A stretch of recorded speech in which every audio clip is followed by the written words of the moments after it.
สบายดีบรรดาท่านผู้ฟังที่เคารพตามการปรับปรุงโครงสร้างรัฐบาลครั้งใหญ่ในปี2025กระทรวงแถลงข่าววัฒนธรรมและท่องเที่ยวได้มีการปรับเปลี่ยนภาระบทบาทครั้งสำคัญ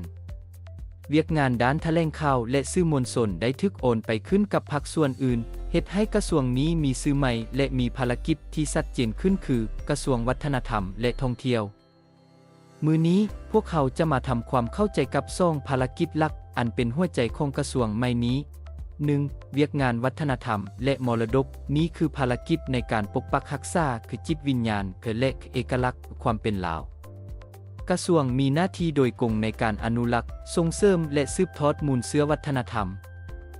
ฮิตของประเพณีภาษาตัวอักษรและภูมิปัญญาอันดีงามของชาติและของท้องถิ่นเวียกงานนี้แบ่งเป็นมรดกที่จับต้องได้เช่นการบูรณะปกปักรักษาและคุ้มครองแหล่งมรดกโลกวัดวาอารามโบราณสถานและวัตถุโบราณต่างๆมรดกที่จับต้องบ่ได้เช่นการส่งเสริมศิลปะการแสดง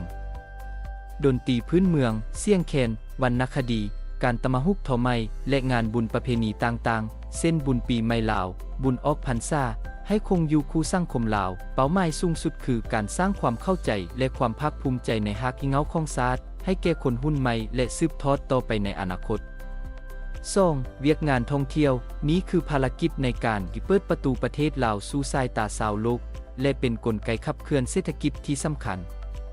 หน้าที่ของกระทรวงประกอบมีการวางนโยบายและพัฒนากำหนดยุทธศาสตร์การท่องเที่ยวแห่งชาติพัฒนาแหล่งท่องเที่ยวให้มีความหลากหลายเช่นการท่องเที่ยวทางวัฒนธรรม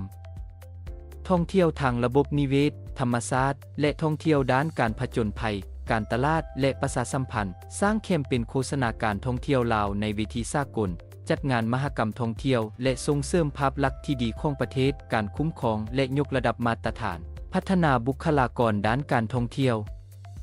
คุ้มครองคุณภาพและมาตรฐานของที่พักร้านอาหารและการบริการต่างๆเพื่อสร้างความเชื่อมั่นและความประทับใจให้นักท่องเที่ยวเป้าหมายหลักคือการพัฒนาอุตสาหกรรมท่องเที่ยวให้เติบใหญ่อย่างยั่งยืนสร้างเวียกเฮ็ดงานทำและกระจายรายได้สู่ท้องถิ่นผู้บรรยาย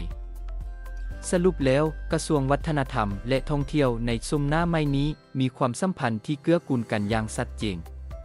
โดยมีวัฒนธรรมที่เป็นทุนหอนอันล้ำค่าและเป็นจุดขายที่โดดเด่นและมีการท่องเที่ยวคือเป็นเครื่องมือในการเผยแพร่วัฒนธรรมนั้นให้กว้างไกลพร้อมทั้งสร้างรายรับเพื่อการกลับมาเบิ่งแย่งมรดกของชาติต่อไป